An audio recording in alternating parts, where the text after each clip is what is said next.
well as for people with some sort of mental health issue. All these support groups are taught, run by peers, and classes on mental illness and everything you'd ever want to know about it, or about managing your life with mental illness. All of the classes are taught by peers, everyone who has lived the experience. And I can't tell you how meaningful the support groups, the classes, and all of the friends that I've made at NAMI have, the difference they've made in my life. They have come to me in support when I've most needed it. And as you all know, this can go on for years, up to 60 years or more, lifetimes. So having NAMI always available is, we're just very lucky to have it. There's nothing else like it in the country. And so we're very lucky to have the NAMI Lane County Executive Director, Jennifer MacLean, here to tell us all about all the great things NAMI does.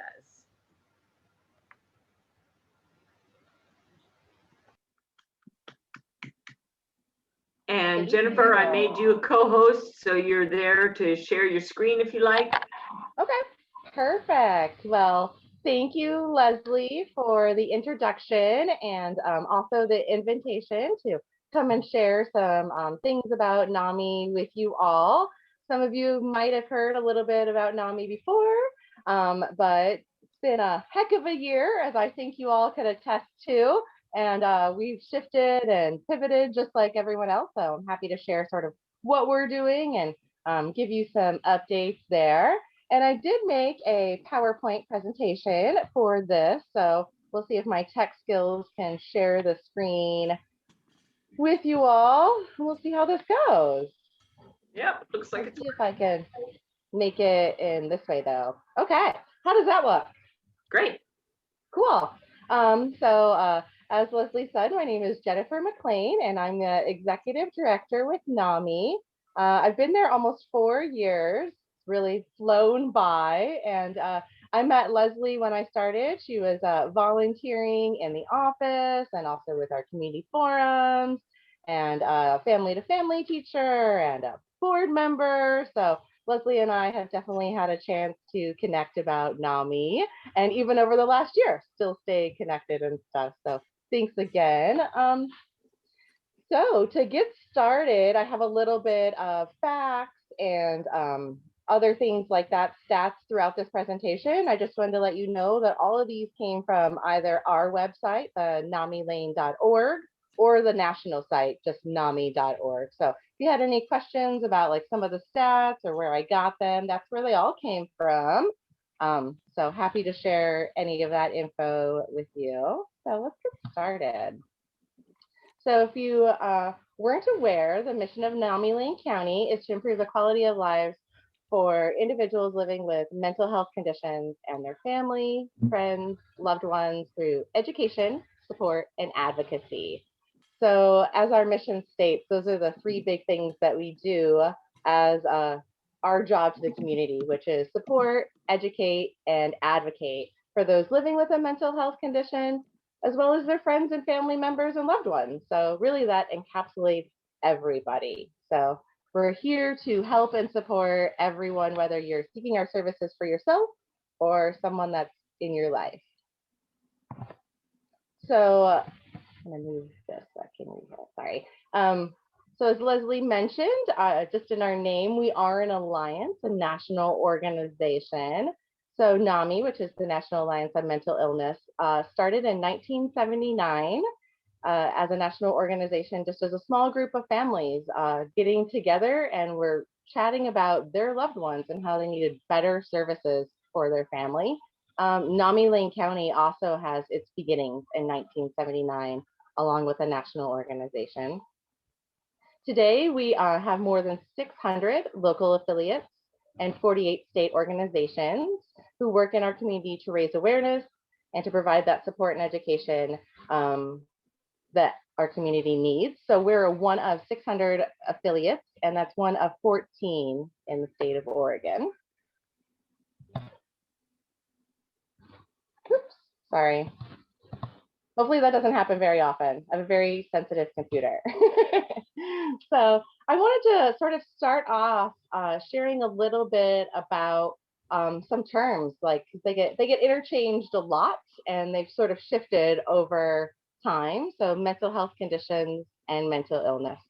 Mental health, as defined by the World Health Organization, is a state of well-being in which an individual realizes their own abilities, can cope with the normal stresses of life, and can work productively and fruitfully, and is able to make a contribution in their community. So a pretty broad definition of a well-being of mental health. NAMI recognizes that organizations have distinctions between what diagnoses are considered mental health conditions as opposed to mental illnesses. We intentionally use these terms, mental health conditions and mental illnesses, interchangeably. We do this for a variety of reasons. A lot of individuals who identify as having a mental health condition or a mental illness feel very strongly about that terminology, and they identify with that. And us as advocates and community members want to make sure that we are inclusive in our language. So a mental illness is a condition that affects a person's thinking, feeling, behavior, or mood. These conditions deeply impact day-to-day living and may also affect the ability to relate to others. A mental health condition is not a result of one event. Research suggests multiple linking causes, like genetics, environment, lifestyle, all can influence whether someone develops a mental health condition or mental illness. A stressful job, a home life makes some people more susceptible as to traumatic life events. Biochemical processes, circuits, and basic brain structure may also play a role. So there's a lot of things that are influencing our mental health and mental health conditions. And this is just a short list. And as we move through time, we know and learn so much more about mental health conditions. So as we talked about, or as I told you earlier, sort of the roundabout, what is a mental illness, it really does have effects on us as a population. So these are all statistics for adults, and these show how different demographics are affected by mental illness. And it's quite a lot if you look through it. So Asian adults, Asian Americans, 14% are affected of our population by mental illness, 17% Black adults, 17% of Native Hawaiian and Pacific Islander adults are affected by a mental illness, 18% of Hispanic or Latinx individuals, 19% of Indigenous, 32% of multiracial adults, and a staggering 44% of LGBTQ adults are affected by mental illness.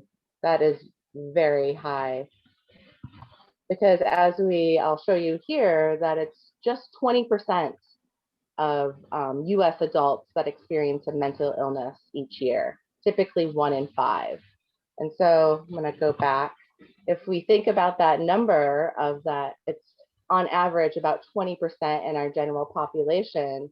It's really staggering to see that, especially for LGBTQ individuals, that it's almost double in our population, and 32% for multiracial adults. So that additional demographic really has affected mental illness has really affected some of these demographics, not necessarily across the board. Where does the white population fall in that? The 20%. Oh, okay. Right at. All right, just wasn't in that other list. Okay. Yeah, so thank you. Got it. Thanks. Yeah, so like I said earlier, about 1 in 5 adults who have experienced a mental illness each year, which is about 20%, but less than half get treatment. So in the next bullet, there's about 51 million people experience a mental illness, according to a 2019 statistic, but only 43% of them are receiving treatment. So there's a big gap there that can be explained by stigma a lot. Also, our cultural bounds, some of the other demographics that have higher effect or higher rates of mental illness within that demographic. There's sometimes a lot of stigma or cultural bounds that hold that too. Also, the availability of treatment is also what plays into that number. And so 5.2% of adults experience a serious mental illness, but only 65% of them receive treatment. So a small percentage of our US population, 5%, but still just 65 receive treatment. And with a serious mental illness, there can be very serious personal side effects that someone could be experiencing that could lead to other things such as homelessness or suicide. So it is very scary and staggering to see that treatment just isn't up there as high as I think that our community would like to have it, the access. Also with our youth age 16 to 17, just over 16% experienced a mental health disorder in 2016, but also only half received treatment. And these are our youth, and a lot of first onset of mental illness happens in this age range of 6 to 17. So part of NAMI's mission nationally and through its affiliates is really to have help early for individuals, and to see a statistic where we're only helping half of those who have a mental health disorder in this age, it really shows to why in later adults that they're not seeking help as well. So suicide is the second leading cause of death among people aged 10 to 34, and the 10th leading cause of death overall in the United States. We have seen the suicide rate rise continually since 1999, and here it's 35%. So just over the last 22 years, we've seen a substantial increase in the suicide rate for US individuals, adults, and youth.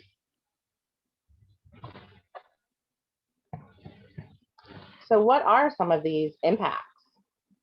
So gay, lesbian, bisexual youth are 4 times more likely to attempt suicide than their straight youth counterparts.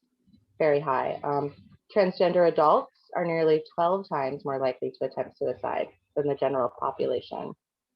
So both those numbers are really, really, really high, and we can see how that correlates then with our suicide rate getting higher and higher.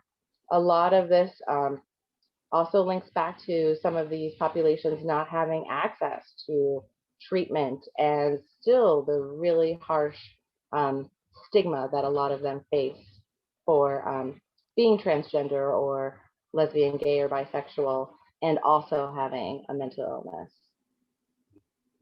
In 2019, 3.8, almost 4% of the US population experienced both mental illness and substance use disorder. Mental illness and substance use disorder are involved in 1 out of every 8 emergency department visits. Yeah, I felt that to be a really staggering, sort of eye-opening look at our emergency departments.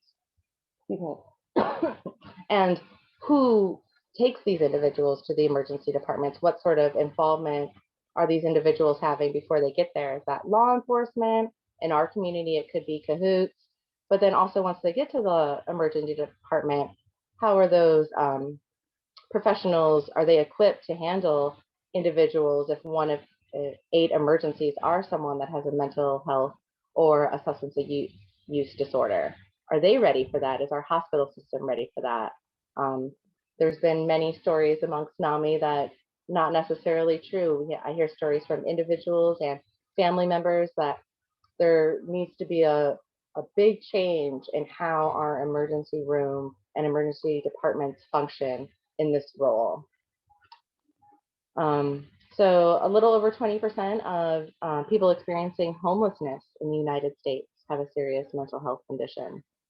The asterisks by this and a few other stats just mean that they're a little bit older of statistics coming from the NAMI.org. So that 20%, that's right in the same range as of our general population, but these individuals are also experiencing homelessness. So as you can quite imagine, it's an enormous stressor on themselves and their recovery. 37% of adults incarcerated have a diagnosed mental illness. That is almost double the rate for the general population. And so it sort of leads back to, our emergency rooms ready for our community members, but are our state and federal prisons ready for individuals that have mental illness, and are they equipped to support and treat them? 70% of youth in the juvenile justice system have a diagnosed mental illness. So that is quite high for juveniles that are involved in the justice system, and sort of what that leans to of where we should support our youth. 41% of veterans health administration patients have a diagnosed mental illness or substance abuse disorder. So key with this fact is it's actually identifying veterans who are involved in that VA system, and there are a lot of veterans who aren't. And so this number of just 41%, I believe to be much lower than probably it is. So with all of these impacts and on our communities and everything, what are we here? What can we do to help? One of our biggest resources and service that NAMI Lane County provides is we provide local referrals and resources. So what that means is someone who contacts us via phone or email, we can help share things that they need with them. So whether that's direct support for a support group, if that's a referral to a doctor, a therapist, or just to get in line to get insurance, help with OHP and navigating that system. Or it could be involved with the criminal justice. It could be needing a lawyer or a criminal defense attorney, or sometimes it could be involved with incarceration. So a loved one is in jail or et cetera, and they might need help sort of getting information to the folks at the jail and vice versa. We provide a lot of referrals and resources on housing and food. So all the way from one-time housing into permanent housing, group homes, a lot of resources for food access for that day, but then also more long-term food access. So we are a hub for our whole community, not just on mental health resources, but everything else that goes along with that. So with that, we answer our phone and email every Monday through Thursday from 10 to 2. And outside of those hours, we return those emails and phone calls pretty quickly. So if you or someone else you know is in need of some resources, we're happy to sort of point you in the direction and help you find what you're looking for. So in addition to those services that we provide, we also have a full roster of programming that we provide in Lane County. Prior to COVID, all of this was done in person. But since COVID, just over a year now, we have moved all of our groups and classes online via Zoom. And to some great success, as many others are. We didn't really have a whole lot of options, and a lot of our folks sort of jumped in hesitantly. But I'm happy to report that our education classes and support groups are having more individuals attend every week than we had prior to COVID.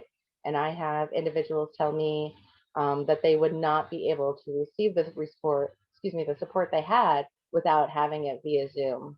So that's really encouraging to us to be able to reach so many more people, especially now in this time when there's so much more need. So currently, right now, we have connection support groups and family support groups. NAMI support groups are peer-led, which means an individual that identifies as being either a family member or a peer, someone living with mental illness, is the individual or group of individuals that's leading your group. And that's key with all of NAMI's programming, because we really want to empower the lived experience of someone, and through that lived experience they can share that with others, and that is a very powerful tool for recovery and hope. And that is the model that NAMI really works off of and has been instrumental to our success for our individuals and our facilitators. So we have two groups, or excuse me, we have one group that meets twice a week, Mondays and Wednesdays, and then we also have a group for young adults that meets weekly. We have a family support group that meets weekly, and we also have our education classes. Our education classes are evidence-based programs, and they facilitate a better understanding of mental health conditions. They increase coping skills. They empower the participants, the family members, to become advocates. And it's a group of family members, and through that shared lived experience, they really form a bond of, you know, how they're going to get through today, tomorrow, and their life as with their family members who might be, you know, really suffering from a mental illness at this point, and they really need some support and help. And it's very, very comforting to know that someone else may have been there similarly, and to know that they can get through it, and here's some resources and things like that. And a lot of our folks, whether family and peers, really do form a bond with one another. And as Leslie shared earlier, you know, that's become her family. NAMI's her second family.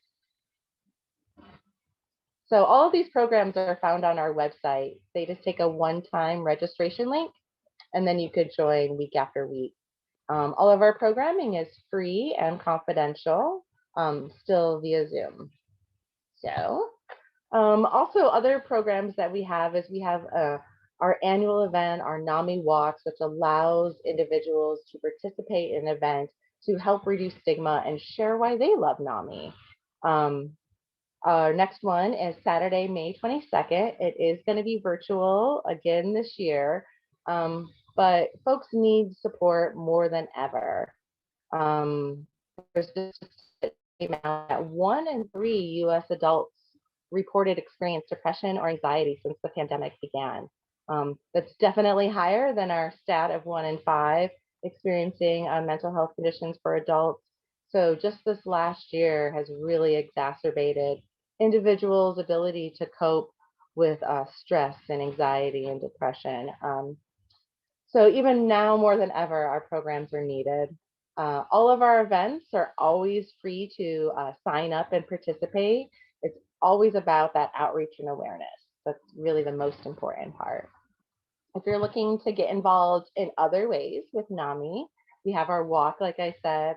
We also would love to have you join us as a volunteer.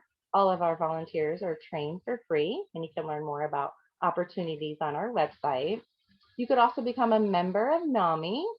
You become a member of NAMI Lane County, as well as the national organization and our state organization. And you become a voting member, so you have a way to buy in and see and vote for things that you'd like to see happening here on the ground level, and also a voice in our national advocacy. There's also, you can make a one-time or recurring donation to our nonprofit and support our programs and services that are no cost to our participants. You do that via our website. And finally, I think I usually leave this slide up for a second or two, but there's some great resources here in our community and also nationally. And I always encourage folks, if they have a second, to take a screenshot of this, or maybe enter one of these into your phone or two, because you just never know, and you might need to call Cahoots or the National Suicide Prevention Hotline. If you're faced with an emergency or crisis, it's great to sort of have that number in your phone and ready to go. If you feel more comfortable texting, you can text 741-741 and get an individual from NAMI National 24/7 to have a conversation with and share resources. Oh, that's sort of it. And I'd really be happy to answer any questions or more information. All right, questions? Well, Ron. I do have a question, and I would actually like to discuss things with you sometime after our meeting today, but let me remind everyone our foundation, Kim's foundation, is doing a symposium June 26 on the issue of homelessness in Lane County in particular. So we'll have speakers for that. But what is NAMI doing is there outreach with homeless and unhoused communities, or is that an area where we have specific needs? So what is NAMI doing along those lines? To outreach to individuals that are experiencing homelessness? Yeah, is there some specific program available for those who are homeless? We don't have necessarily a specific program that's available for individuals who are experiencing homelessness. We usually push our information through agencies that are directly working with individuals in that realm. Okay. So whether that's St. Vincent de Paul, sometimes that's sponsors, etc. So we have a network that, you know, just as we provide referrals, they sort of know that NAMI is there in that realm. But we don't necessarily have any program specific that would engage individuals of that population. Do you have any families that you're supporting that have individuals within their family unit that are among the homeless that need help that come to you? Oh yes, we do have folks who reach out to us, whether that's themselves who are experiencing a mental illness and they are homeless, or family members who their loved one is experiencing a mental or has a mental illness and experiencing homelessness, both ways. So we just plug them into our network of resources. So whether that's a referral to Laurel Hill, whether that's a referral to the 23-hour Hourglass Crisis Center for the individual, whether, you know, and then start plugging them through the resources of LIST. Are they ready to be housed?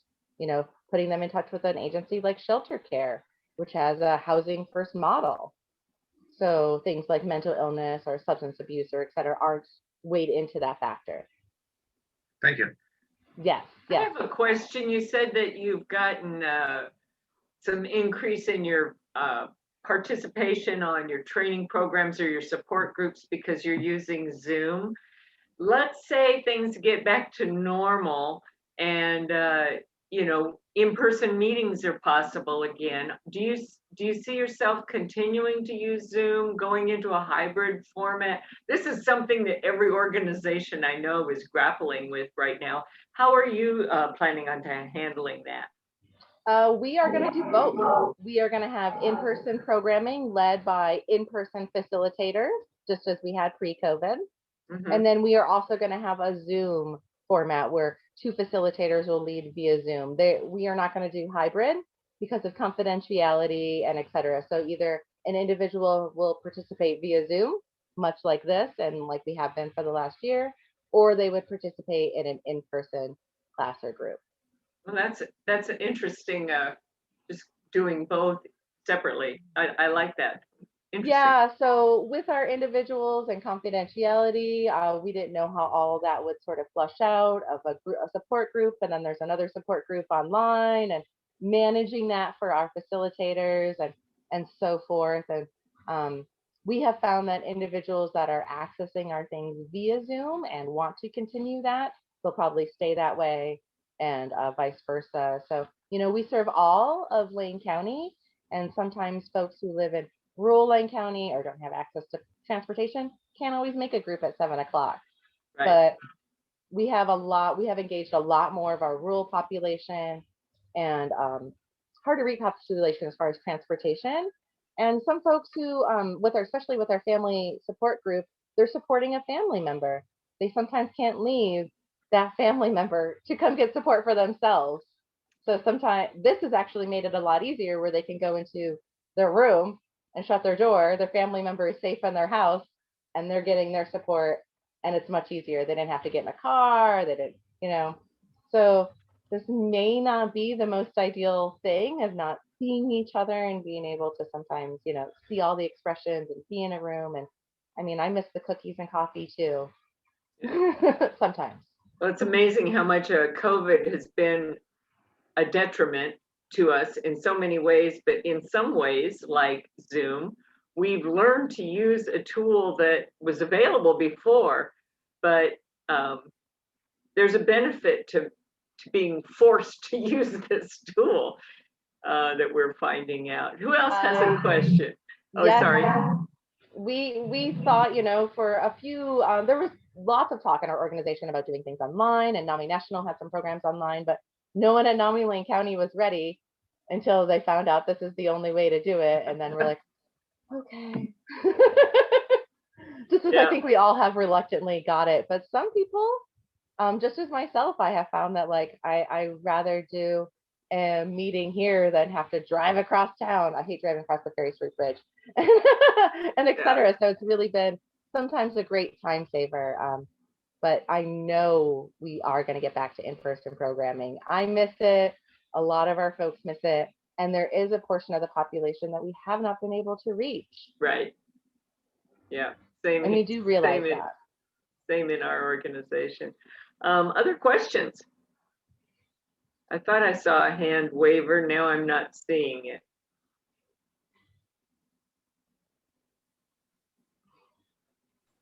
Okay, then. Well, actually, Okay, Ron. could I have Jennifer's email address? I'll put it in the chat for you right now. Thank you. And you could feel free to email me at any time. I'd be happy to chat offline about anything. Well, thank you, Jennifer. That was an amazing program. Such a needed, important topic, especially with COVID, but even before and after COVID. It's not anything that just COVID exacerbated it, but it's here for the long haul, like you said. Every time we have a speaker, which is every week, we thank them by presenting, we donate 10 vaccinations for polio in your name. So we will be vaccinating 10 children for polio. Susan, you'll love that. We do that every week with our speakers as a form of thanking them for taking the time to come and talk to us about your passion. And so I really appreciate you doing that.